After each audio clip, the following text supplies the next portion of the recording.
लोकसभा चुनाव के बाद अब फिर तीसरी बार भाजपा को अपार बहुमत के साथ नरेंद्र भाई मोदी का प्रधानमंत्री बनना तय हो चुका है।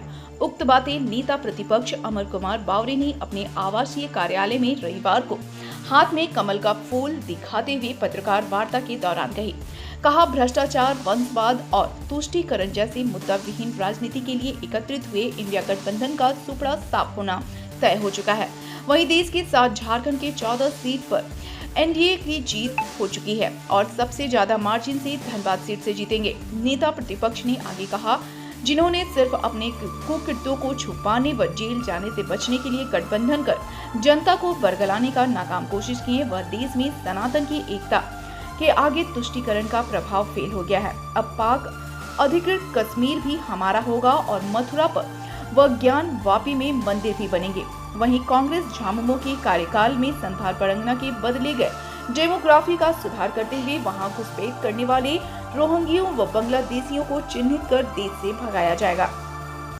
लोकसभा के लिए आम चुनाव संपन्न हो गया। 4 तारीख को जनता का जनमत का परिणाम सबके सामने आएगा। भारतीय जनता पार्टी के नेता, विश्व के सर्वाधिक लोकप्रिय नेता और 1 अरब 40 करोड़ जनता के लाडले प्रधानमंत्री नरेंद्र भाई मोदी जी के नेतृत्व में भारतीय जनता पार्टी एनडीए गठबंधन 400 के पार के नारे के साथ मैदान में उतरी थी। और जैसा आप सब लोगों ने देखा है, जो चुनाव के बाद का जो सर्वे और जो एग्जिट पोल का जो रिपोर्ट वो साफ दर्शा रहा है कि भारतीय जनता पार्टी 400 के पार जीत रही है एनडीए के नेतृत्व में। और झारखंड में भी हम लोग 14 की 14 सीटें जीतेंगे। तीसरी बार प्रधानमंत्री बनेंगे नरेंद्र भाई मोदी। भ्रष्टाचार, वंशवाद और तुष्टीकरण की राजनीति का इस बार भारत की जनता ने अपना फैसला सुना करके उसके ताबूत में आखिरी कील तक घुस गई। विपक्ष डे 1 से उनके पास न कोई मुद्दा था, न उनके पास कोई नीति थी, न उनके पास कोई नियत था, न उनके पास कोई नेतृत्व था। उनके पास कोई विजन नहीं, कोई दृष्टि नहीं, कोई दृष्टिकोण नहीं, उनके पास कोई संगठन नहीं, उनका कोई नेता नहीं, उनका कोई नेतृत्व नहीं। वो सिर्फ और सिर्फ मोदी जी के और देश के बढ़ते कदम को रोकने के लिए चुनाव लड़ रहे थे। भ्रष्टाचारियों का एक गठबंधन था जो जेल जाने से बचना चाहता था, जो चाहता था वे किसी भी कारण से मोदी जी को हरा दे तो जेल जाना नहीं पड़े। भारतीय जनता पार्टी के नेतृत्व में देश ने उन सारे भ्रष्टाचारियों के षड्यंत्र को खत्म किया।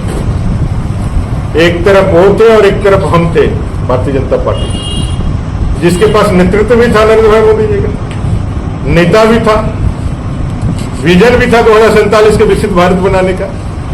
और उस संकल्प को सिद्ध करने के लिए विश्व की सबसे बड़ी पार्टी संगठन के रूप में भारतीय जनता पार्टी भी। हम एक संगठन के नेतृत्व साथ लेकर के, एक नेतृत्व को साथ लेकर के, एक लक्ष्य को साथ लेकर के, एक विकसित भारत के संकल्प को लेकर के मैदान में थे। वहीं वो सिर्फ और सिर्फ वंशवाद, तुष्टीकरण और भ्रष्टाचार को बचाने के लिए और उसको आगे बढ़ाने के लिए देश की जनता ने देश की आजादी के बाद तीसरी बार पूर्ण बहुमत की सरकार, गैर कांग्रेसी सरकार को चुना है। रिजल्ट आ जाएगा, लेकिन रिजल्ट सिर्फ औपचारिकता है। देश के यशस्वी प्रधानमंत्री तीसरी बार प्रधानमंत्री बनेंगे। और जैसा कि हम सब लोगों ने कहा है, देश आगे बढ़ा है, आगे बढ़ता रहेगा। सनातन का ताकत पूरे विश्व ने देखा है। पीओके भी अब हमारा हिस्सा होगा। मथुरा भी हमारे भव्य मंदिर का निर्माण होगा। भारत के गौरव गाथा और आगे बढ़ेगी। समान नागरिक संहिता भी यहाँ इंप्लीमेंट होगा। संथाल परगना की जो डेमोग्राफी की जो स्थिति है, जो हम लोगों ने देख करके आया है, प्रधानमंत्री जी ने जब पूछा तो मैंने उनको बताया कि इस बार यहाँ के डेमोग्राफी को ठीक करने के लिए जो भी हो सकता है उसको ठीक करना है। ये बांग्लादेशी घुसपैठिए किसी भी हद से बचना नहीं चाहिए। और इस बार राज्य में भी हम सरकार बनाएंगे भारतीय जनता पार्टी के नेतृत्व में, और ऐसे सारे बांग्लादेशियों को चिन्हित करके इनको निकाल करके यहाँ से बाहर करेंगे। 100% एकदम चिन्हित करके निकाल करके यहाँ से।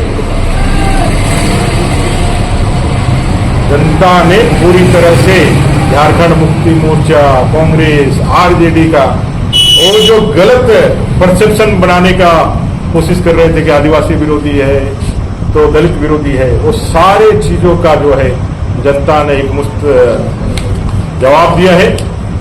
समाज के सभी वर्गों का वोट भारतीय जनता पार्टी को मिला है। सबसे ज्यादा वोट शेयर लेने के साथ हम लोग 14 की 14 सीटें जीतेंगे और देश विकसित भारत के लिए आगे बढ़ेगा। आप सबको अग्रिम बधाई। आपके माध्यम से चंदन क्यारी, विशेष करके चंदन क्यारी में वोट के दिन में निकला था, आज आया हूं, कल आया हूं, तो चंदन क्यारी से धनबाद में भी हम लोग बड़े मार्जिन से, और झारखंड के सबसे ज्यादा अधिक मार्जिन से कोई सीट भारतीय जनता पार्टी जीतेगी तो वो भारतीय जनता पार्टी धनबाद जीतेगी सबसे ज्यादा मतों से। कांग्रेस के राष्ट्रीय अध्यक्ष कल दावा बना रही है 295 सीट। वो जब तक वहां नहीं आएगा, अभी तक तो दावा बना रहे नहीं जीतेगा।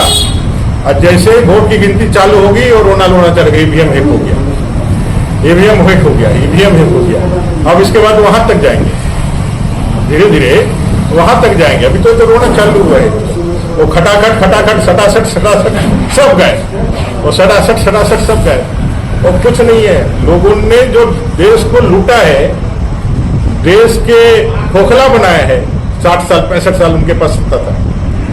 अभी बोल रहे हैं ये कर देंगे वो कर देंगे, जब सत्ता था तब कहीं नहीं कर रहे। अब पछतावे क्या हो जब चिड़िया चुग गई थी।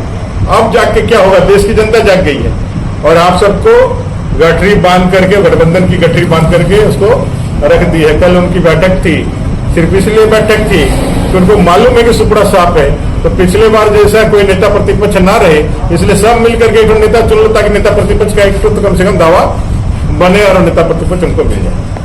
कांग्रेस मुक्त भारत भी होगा। तुष्टिकरण की राजनीति इस पूरे देश के लिए सबसे बड़ा खतरा है, सबसे बड़ा खतरा भी देश के लिए ये तुष्टिकरण की राजनीति है।